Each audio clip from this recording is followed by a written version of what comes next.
Halloween n'est toujours pas fini. Les films, hein. Je sais bien que plus personne ne fête Halloween aujourd'hui.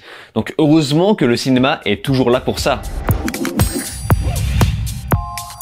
Salut à tous, c'est Vince sur Plot Time. On se retrouve aujourd'hui pour parler du nouveau film Halloween Ends. Halloween prend fin au Québec, mais rassurez-vous, tant que ça rapporte du fric, ça ne s'arrêtera pas de sitôt. Bref, il s'agit ici du 7e et dernier film avec Jamie Lee Curtis, et j'ai envie de dire, il était temps. Et pour ceux qui ne sont pas à jour, c'est bien sûr un film d'horreur américain réalisé par David Gordon Green, le même réal que les opus précédents, et pour éviter de me répéter, je vous invite à voir ou à revoir ma vidéo sur Halloween Kills qui est sortie il y a tout juste un an, qui pour rappel piquait sévèrement les yeux. Et ça va vous permettre de connaître mes goûts du premier film jusqu'au dernier. Parce que oui, pour le coup, Halloween, je les ai tous vus. Mais le plus important est de noter que la suite reboot de 2017 m'avait plutôt convaincu, mais c'est tout. Je ne peux donc qu'attendre le pire dans Ends, car il est la suite d'un opus incohérent aux personnages invraisemblables dans un festival cauchemardesque de caméos qui sortent de nulle part. Une légende raconte que les scénaristes voulaient créer une conclusion spectaculaire pour cette trilogie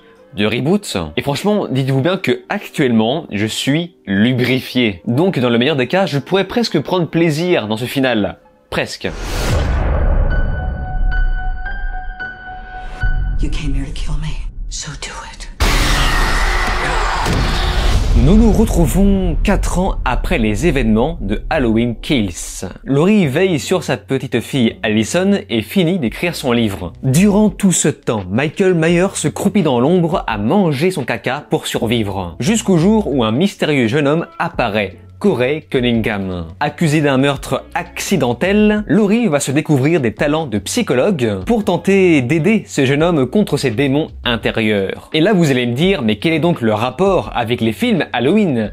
Je vous le demande. Et l'introduction pose directement le ton sur cette question. J'ai compris qu'en partant de ça, on ne volera clairement pas très haut. En effet, l'intro n'a pas de lien avec la menace principale du film, en tout cas partiellement, et arrivé à la toute fin, je n'aurais jamais eu autant raison. Bon, l'avantage de cette intro, c'est de voir des extraits du film The Thing. Ah, enfin un bon film. Parce que oui, Halloween Ends est clairement beaucoup trop long à décoller, à tel point que j'ai fini par me demander si je ne m'étais pas trompé de salle. S'ensuivent des situations hasardeuses au service du scénario. Je crois en toute bonne foi que les scénaristes s'étaient perdus durant l'écriture. J'ai saisi le propos, ça c'est clair. Le fait que les gens soient devenus paranoïaques suite au massacre de Michael Myers dans l'épisode précédent, mais le parti pris choisi dans cette suite est juste hyper étrange pour un final. En tout cas, le final d'une franchise de ce calibre, et tout ce qui suit a l'air presque de sortir de nulle part. Pour résumer, les scénaristes ne savaient plus trop quoi raconter, donc ils ont fait n'importe quoi. Voilà, il n'y a que comme ça que j'ai pu le prendre. Le film va donc se diviser en deux camps, ça sera d'une part soit prévisible à bloc. À chaque fois que je voyais un nouveau personnage, je me disais, mais tu vas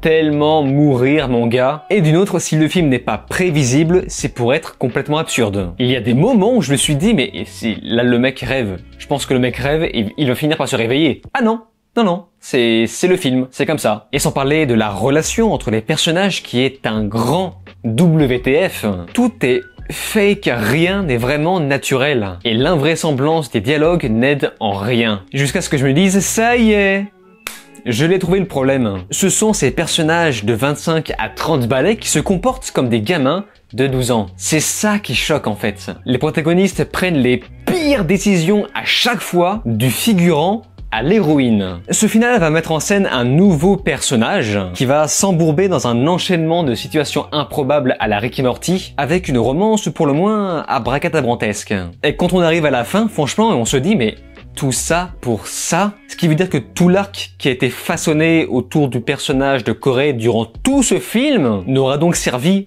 à rien, à part faire de la philosophie abscon. Ce qui fait que forcément, tout le film ne sert à rien. L'épilogue aurait très bien pu se greffer à la fin d'Halloween Kills. Et ce, sans que ça choque personne. Je déconne vraiment pas, hein. Le film va amorcer une chose qui n'aboutira à rien. Là, on a eu le droit littéralement à l'opus du pognon. Et je n'ai pas eu l'impression de regarder un film Halloween. Ça, c'est terrible. Et alors évidemment, les jumpscares sans trop de créativité pour changer. Faut vraiment que quelqu'un leur explique que si tu me fous pas une vraie tension derrière, bah les jumpscares ne me feront pas d'effet. De plus, il y a vraiment un aspect caricatural que je n'ai pas réussi à cerner, et ça se voit également dans cet enchaînement de meurtres qui vire parfois au comique. En fait, j'ai presque eu l'impression qu'ils ont voulu se la jouer American Horror Story dans sa conception, sauf que dans ce cas-là, dans cette franchise, eh bien ça ne marche pas. Bon allez, on va quand même prendre quelques notes positives, quelques bons points, comme par exemple Jamie Lee Curtis qui pour moi fait partie des bonnes choses du film, mais c'est vraiment histoire de jeter un bon point gratis à la figure. Hein. Ensuite il y a aussi le style,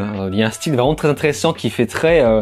fin 70, début 80. En tout cas au niveau de la direction artistique, des décors, des vêtements, de la coupe de cheveux, des lunettes, etc. Et surtout, et ça c'est vraiment personnel, j'ai trouvé la musique vraiment excellente. Cette petite synthé très Carpenter avec de la guitare électrique derrière, il y a peut-être des chances que je réécoute de mon côté. Le premier opus du reboot avait, pour moi, le mérite de garder son sérieux. Ici, c'est comme si les scénaristes avaient renoncé à la maturité du slasher, en tout cas du slasher d'origine, de la première version du premier film de Carpenter. En fait, Halloween Ends n'est pas mauvais, il est juste bizarre. On se croirait presque dans un univers cauchemardesque où tout le monde se comporte de façon complètement incohérente. Un univers où la police n'existe presque pas. Bref, ils auraient vraiment dû s'arrêter au film de 2017, c'était très bien comme ça. Car à force de faire des suites forcées de cette façon, on obtient en toute logique un résultat complètement absurde, presque fascinant à regarder. Bref, sur ce, je vous donne rendez-vous dans 20 ans pour le prochain nouveau reboot, sauf si ce dernier fait vraiment du chiffre, là je vous donne rendez-vous d'ici 5 ans. Tout le monde le sait que Halloween Ends ne sera pas le dernier. C'est bon, arrêtez de nous prendre pour des bleus. Sur ce, je vous invite à me faire part de votre avis dans les commentaires si vous avez déjà vu ce film. Je lis quasiment tout le monde. On se laisse ici, n'oubliez pas de vous abonner à ma chaîne YouTube, cliquez sur la cloche, souscrire si vous pouvez et me rejoindre sur les réseaux sociaux. Je vous dis alors ciao et à la prochaine.